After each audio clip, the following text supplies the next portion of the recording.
Boa tarde, galerinha. Olha só, estamos aí de volta com mais um estudo do plano de estudo tutorado para o segundo ano do ensino médio.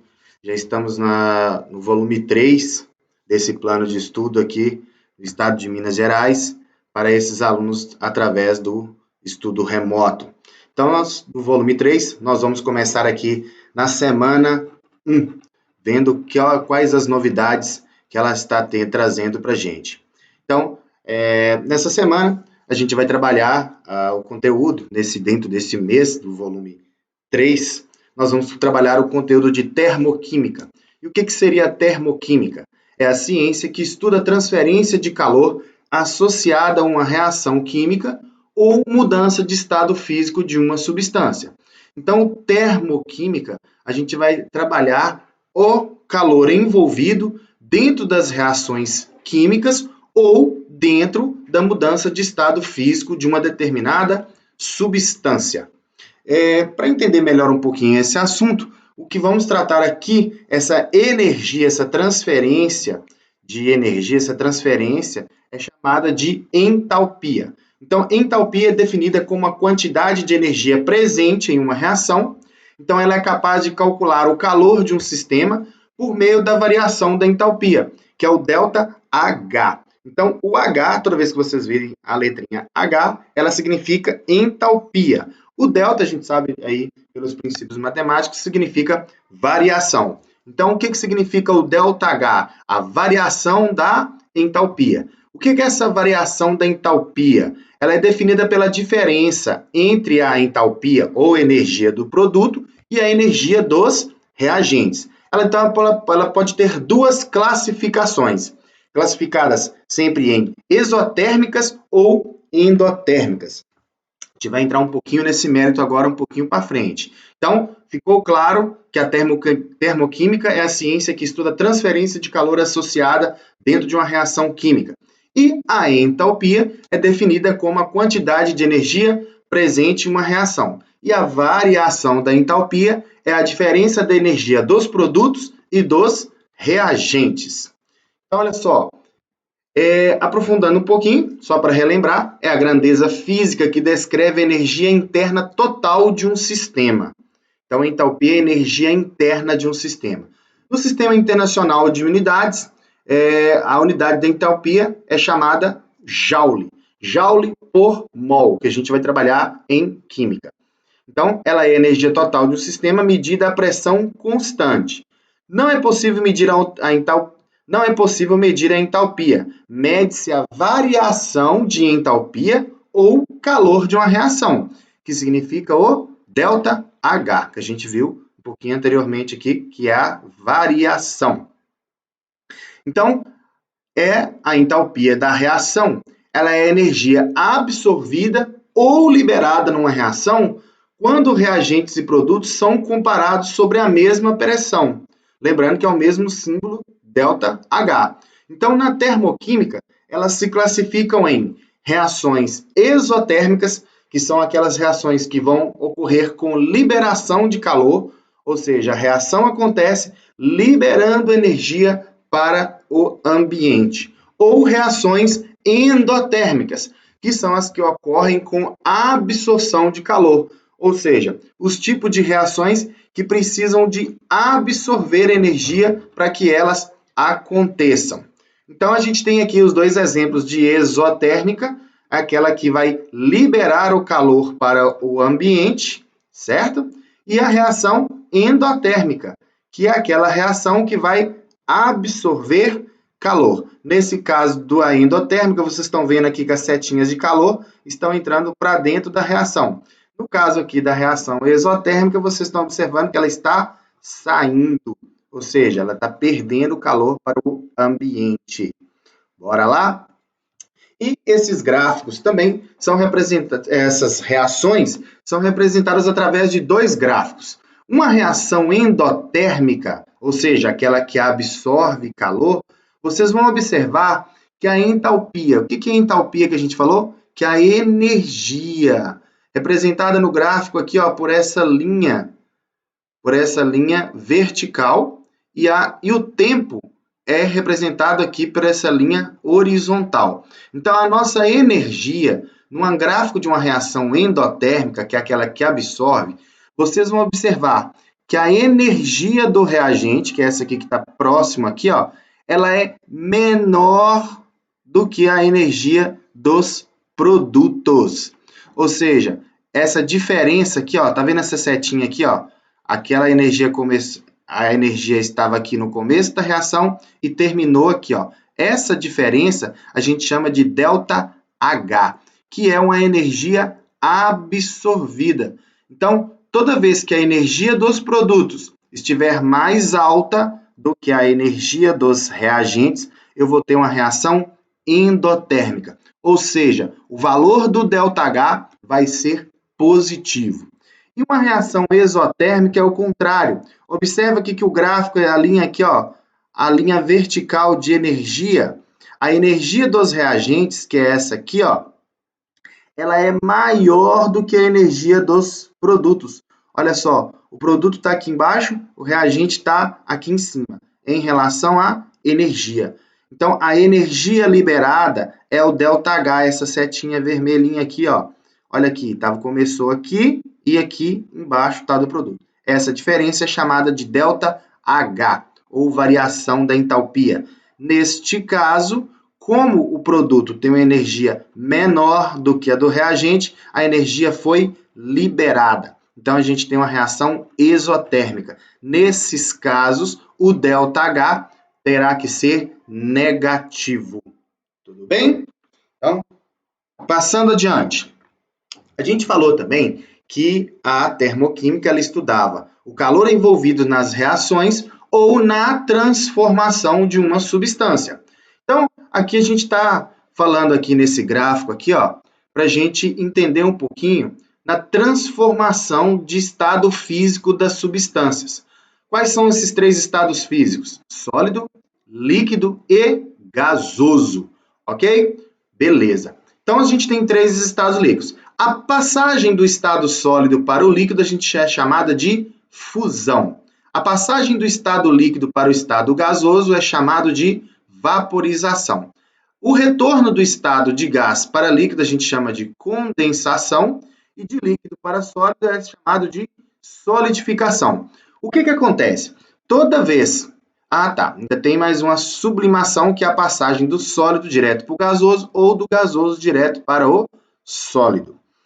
Toda vez que eu estiver tendo uma transformação de sólido para líquido e de líquido para gasoso, essa reação vai acontecer com absorção de energia.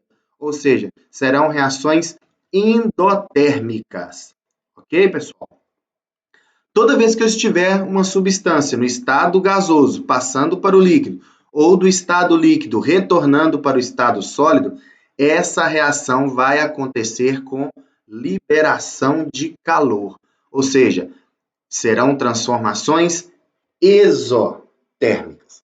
Então, aqui a gente tem alguns exemplos nesse quadro aqui, tá? Foi até retirado do PET e das figuras do livro de Química de Ricardo Feltri.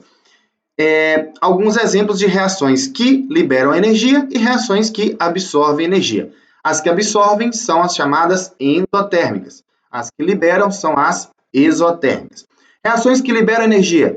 Queima do carvão para liberar calor, ou seja, qualquer reação de combustão, ela vai liberar calor. Então, são reações exotérmicas. A queima de uma vela que produz a energia luminosa também é exotérmica. A reação química em uma pilha que produz energia elétrica também é reação exotérmica. E um motor de automóvel, quando ele queima gasolina ali para produzir energia mecânica ou energia cinética, é reação exotérmica. Reações que absorvem energia são aquelas reações que a gente deve fornecer calor. Ou seja, se eu for cozinhar um alimento, é uma reação endotérmica. O sol, quando a gente coloca o sol fornecendo a luz para as plantas, para a realização da fotossíntese. Então, é uma reação endotérmica, que absorve calor, o exemplo da fotossíntese. Com a energia elétrica pode-se provocar a reação de cromagem de para-choque de automóvel. Então, também é uma reação endotérmica, que absorve energia. ou uma pancada violenta, ou uma detonação, né? Que também é o choque mecânico, a energia mecânica, ela é chamada também de uma reação endotérmica, na qual absorve energia, ok? Calorimetria. Então, dentro desses parâmetros, nós vamos conceituar 3 coisas para que vocês não se confundam. O calor, primeira delas é o calor. É a energia transferida de um corpo para o outro devido a haver uma diferença de temperatura entre eles. Note que calor é diferente de temperatura, que é diferente de caloria. Então, calor é a energia térmica em trânsito, ok? Que sempre vai fluir do corpo mais quente para o corpo mais frio. E temperatura, o que seria temperatura? É o estado termodinâmico de um corpo que associamos ao nível médio de agitação das suas partículas. Ou seja, a temperatura é uma medida pelo grau de agitação das partículas. Então, quanto mais agitado, como está aqui a nossa figurinha, maior a temperatura. Quanto menos agitado, menor é a temperatura, porque tem a ver com a sua energia cinética. E caloria? O que seria caloria? É a energia necessária para variar. O que é variar? Mudar em 1 grau Celsius a temperatura de 1 grama de água. Então, a gente tem as 3 definições de calor, temperatura e caloria. Tá? Então, olha só. E a unidade de caloria, a gente tem quilocalorias e quilocal, que é definido como quilocal. Ou seja, 1 quilocaloria vão ter 1000 calorias, ok? E 1 caloria corresponde a 4,18 joules. Então, isso aí é a representação. Aqui está um pouquinho mais nítido, dá para a gente observar legal que a caloria corresponde, ou seja, a abreviação de cal, corresponde à quantidade de calor ou energia que é fornecida a 1 grama de água, para que se consiga elevar 1 grau a sua temperatura. Ou seja, o que é isso? Uma caloria, se eu pegar, por exemplo, então aqui, Derlon, para mim elevar 100 ml de água, elevar 100 ml de água de 24 graus Celsius para 25, quantas calorias eu vou utilizar? Então, são 100 calorias, que a caloria é a energia fornecida para elevar 1 grama de água a 1 grau Celsius a sua temperatura. Beleza? Por que isso? Porque a água recebe calor e sofre uma variação de temperatura, de acordo com esse gráfico aqui, ó. Então, essa caloria é a energia que eu vou fornecer aqui, representada por Q, o calor, né? Que vai ser necessário para elevar essa quantidade de água aqui em 1 grau Celsius, de acordo com a variação de sua temperatura. Ok? Definido? Vamos praticar. Então, na prática, como que ficaria essas questões? Considere as transformações a que é submetida uma amostra de água sem que ocorra variação da pressão externa, ou seja, a pressão continua constante. Então, a gente tem aqui o desenho do vapor da água líquida e do gelo. Presta muita atenção nesse tipo de exercício, pessoal. Ele parece muito fácil, mas eles colocam os estados físicos invertidos só para para o aluno se confundir. Então, tem que prestar bastante atenção. Então, está aqui o sólido, aqui líquido e aqui gasoso. Vamos lembrar daquele quadro que a gente estudou lá no começo? Então, o que acontece? Toda vez que há uma passagem do sólido em direção ao gasoso, passando pelo líquido em direção ao gasoso, ocorre uma absorção de calor. Toda vez que acontece do efeito contrário, do gasoso para o líquido para o sólido, a gente disse que libera calor. Ou seja, a transformação que está acontecendo aqui de 4 e 2 seriam transformações o quê? Que ocorrem absorvendo calor. Que ela está passando do sólido para o líquido, a transformação 4, e a transformação 2 é do líquido para o vapor. Então, nesse sentido, 2 e 4 são reações endotérmicas. No sentido contrário, que a gente está vendo aqui, ó, de gasoso para líquido e de líquido para sólido, líquido que ocorre a liberação de calor são as transformações 1 e 3, porque do vapor para líquido e do líquido para o sólido. 1 e 3 são reações que acontecem liberando calor. Então, através disso, pode-se afirmar que as transformações 3 e 4 são exotérmicas? Não. Pelo que a gente analisou aqui, somente a transformação 4 que é exotérmica. As transformações 1 e 3 são endotérmicas? Também as transformações 1 e 3 são exotérmicas, que está passando do vapor para o líquido, do líquido para o sólido, ocorrendo com liberação de calor. Na letra C, a quantidade de energia absorvida em 3 é a mesma quantidade liberada em 4? Errado, é o contrário. A quantidade de energia liberada aqui em 3, que aqui está liberando, certo? É a mesma quantidade absorvida em 4. Porque quem libera é 3, quem absorve é 4, devido ao sentido da reação. Letra D. A quantidade de energia liberada em 1, aqui está liberando energia, ok, é igual à quantidade liberada em 3. Então, errada, a quantidade liberada em 1 não é igual à quantidade liberada em 3, porque não são transformações iguais e nem são uma o oposto da outra. Como ocorre 1 e 2 são opostos da outra, têm a mesma quantidade, e 3 e 4 que são opostas têm a mesma quantidade. Então, daqui para cá, são transformações do mesmo sentido, mas não ocorrem com a mesma quantidade de liberação ou absorção de calor, que é o caso aqui. Então, nos sobrou aí a letra E. A quantidade de energia liberada em 1 é a mesma quantidade de energia absorvida em 2, porque são transformações contrárias, ok? Então, a nossa resposta correta do número 1 é a letra E. Passamos para o número 2. Nas reações químicas, a quantidade de calor liberada ou absorvida pela transformação é denominada calor de reação. Se uma reação aqui pediu para a gente apontar as alternativas corretas.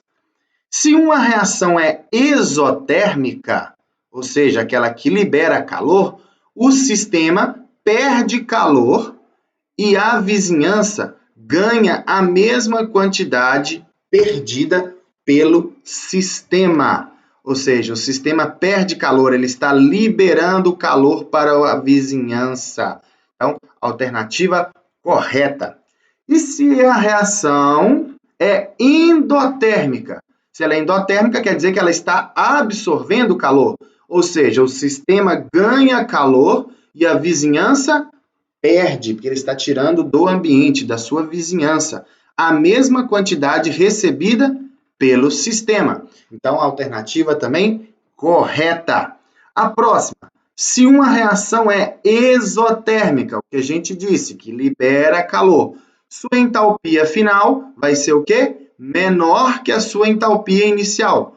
Logo, a variação da entalpia, o ΔH, é menor que zero. Isso eu expliquei lá no primeiro gráfico que a gente falou. Então, correto também essa alternativa.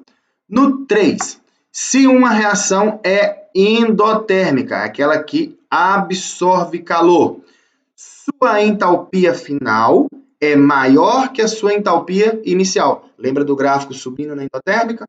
Logo, sua variação de entalpia, o ΔH, é maior que zero.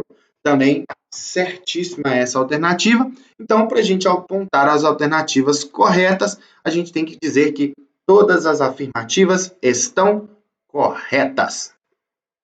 Próximo exercício, número 3. Ao sair molhado em local aberto, mesmo em dias quentes, sente-se uma sensação de frio. Esse fenômeno está relacionado com a evaporação da água, que, no caso, está em contato com o corpo humano. O que explica essa sensação de frio? Então, olha só que interessante essa atividade.